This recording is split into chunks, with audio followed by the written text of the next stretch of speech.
Hello everyone, welcome to Anime No Mi, and thank you for joining us for another One Piece video. In today's video, we're going to continue our series of One Piece chapter leaks, and this time we're going to add on a little bit more information to our initial leak video of 1053. Please keep in mind that these are just leaks, and we may not have everything in the correct order or not even have all the complete information of what is happening. But as the leaks are released, we will make sure we bring you more details to stay informed about what's going on in One Piece. But before we get into those leaks, if you're new to the channel, we'd be absolutely honored if you consider leaving us a like or even subscribing and maybe a comment letting us know what you thought of the video. It really motivates us to make more content, and if you'd like to help us out in a bigger way, maybe share the video or the channel with a friend. But without further ado, let's get into this video. So friends, in this leak, we're going to get more information about what's going on in Wano, and we're going to get to learn who the new Yonko are, and most importantly, about the powers of Ryokugyu, that mysterious admiral who is arriving in Wano at the end of chapter 1053.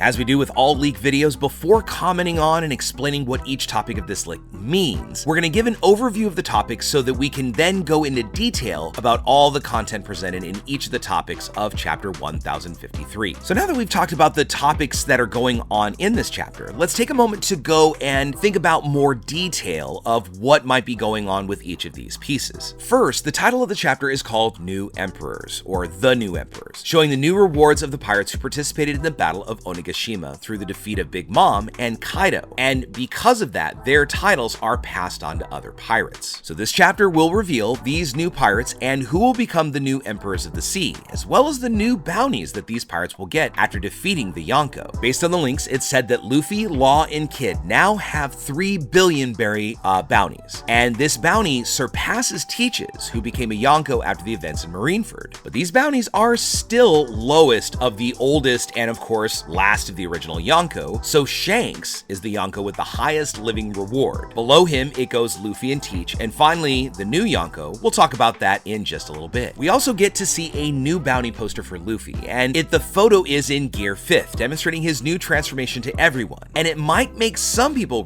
recognize him as Nika, the sun god. Because as we've seen throughout the story, there are some tribes and people that have a little or brief description of Nika's appearance. So they might be able to surmise that Luffy is the new sun god or somehow has tapped into his powers. And in this way, they're gonna watch what Luffy's up to and maybe even see him as the next liberator. The next thing we get in these leaks is the revelation that Hitetsu is Kozuki Sukiyaki, the former shogun of the land of Wano, father of Kazuki Oden, and of course grandfather to Momonosuke and Hiyori. And for a long time, he kept himself hidden under another identity so that Orochi and Kaido wouldn't know who he was, because they had to have known how important he was. During Kaido's attack on Oden's castle in the past, many thought that he had lost his life, but Sukiyaki just stayed hidden with a new identity, waiting for the day when Wano would be saved. Whether Robin finds out or tells her about his true identity, either way, he's the former shogun of Wano, so Robin tells him that Pluton is in Wano. Now, Nico Robin probably told him because Sukiyaki might know the location of this wonderful and ancient weapon. As the former leader of the country, he also possesses a great knowledge about the secrets that are in Wano. And this could be even one of the reasons why Kaido was in Wano, because in this country is hidden one of the 3 greatest weapons of battle in the world, being the most powerful ship in the world, capable of easily destroying islands because of its immense firepower. We don't know what Robin's interest is in knowing where Pluton is. After all, she knows how much of a danger this ship presents if it falls into the wrong hands. So in these next few chapters, we'll get to see what Luffy's decision is if he decides that he wants to find Pluton. Whether Luffy leaves Pluton in Wano or decides to use this great huge ship to fulfill his final journey to get the One Piece, we don't know. But we may see in these next few chapters where we finally get what Pluton looks like and the real appearance and why this weapon is so feared. Towards the end of chapter 1052, we got to see Ryokugyu arriving in Wano, and now it seems that he started his plan to defeat all the pirates that just participated in this big battle in Wano. Now we don't know if his face is revealed or not, or if it's just showing his silhouette, but we have got to see his face soon if a battle's gonna come about. In these leaks of chapter 1053, Ryokugyu's real name is revealed, and we don't know who speaks his name or if he just calls himself, but he is called Aramaki, and most likely this information came from Akainu, because at the end of the previous chapter they were both talking on the transponder snails. In this new chapter, we'll also get the revelation that his power, which is most likely from a paramecia-type devil fruit, is said that Ryokugyu is able to create plants, just as we saw him create a flower on his back to fly to Wano. But it's also likely that he could create several different kinds of plants with various uses in combat or to move around. Now, we still, of course, don't know the capabilities or limitations of this power or what he can create, because the chapter is not really fully released, but being an admiral, it's likely that he has got some crazy big strength. Besides creating plants, Ryokugyu is also able to absorb the nutrients from a person's body, and apparently he demonstrates this power during a confrontation he has with King and Queen. Now, we don't know exactly how this fight will go, but it's likely that the admiral has managed to defeat the two greatest pirates of Kaido. But it may not be that impressive overall, because we know that King and Queen just were in a crazy big battle in Onigashima, and even though it's been a week since the event, they're not going to be at full strength, so Admiral Ryokugyu might have just taken advantage of them being in a weakened state. As the leaks continue,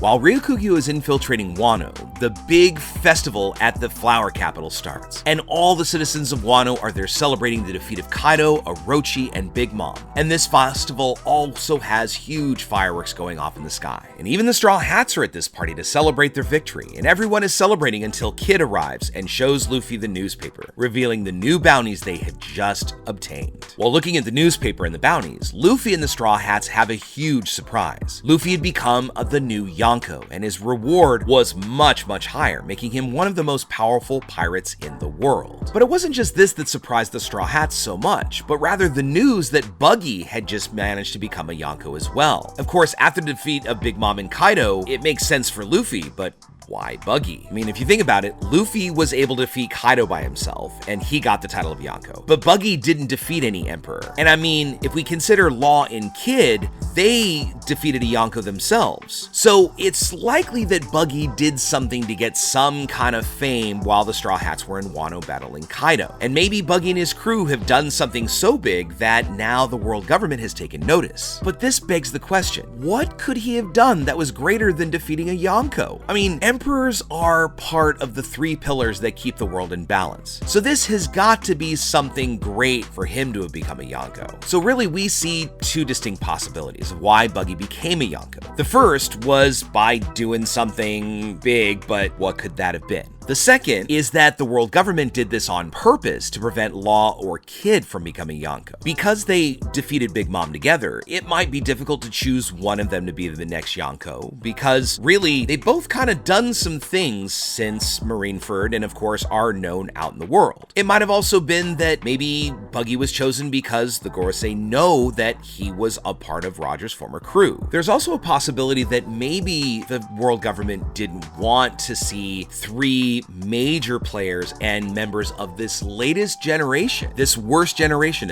as they've been called around the world, to be seen as a new power rising up in the world, because that could get a little messy for the world government. But going back to Buggy for just a quick second, it also could have something to do with not only being part of Roger's crew, but also he is a friend of Shanks. And we do know that, unlike Buggy, we know that Shanks has had some major accomplishments and was recognized as a Yonko for being a former crew member of the King of the Pirates, but also as what could be the greatest hockey user in the world. So Shanks obviously did something great. How our other new Yonko made it? Well, we'll have to think about it. Well, folks, this is the information that we have so far in our leaks, and as things come out, we'll make sure that we keep you up to date about what's going to be going on in this amazing chapter. But for now, we would love to know what you think about it. Why do you think Buggy was chosen? And if you had to choose between Law and Kid, who would you kind of pick to be that next Yonko? Now, would we say this? Make sure you respect each other's opinion. We don't want to create any kind of negativity out there. But otherwise, other than that, what are any other exciting things you're looking forward to? Do you want to see Ryokugyu, and why do you think he's in Wano? Let us know what you think about all that in the comments below. So friends, as we wrap things up, I want to thank you all so much for listening all the way up to the very end. Make sure you comment on any themes or ideas that you'd like to see in future videos. And also, since you made it this far, why don't you give us a like or maybe hit that red subscribe button before you head out to take on the rest of your day. I hope to see you all in our next video, and let's keep sailing this giant sea together. Take care.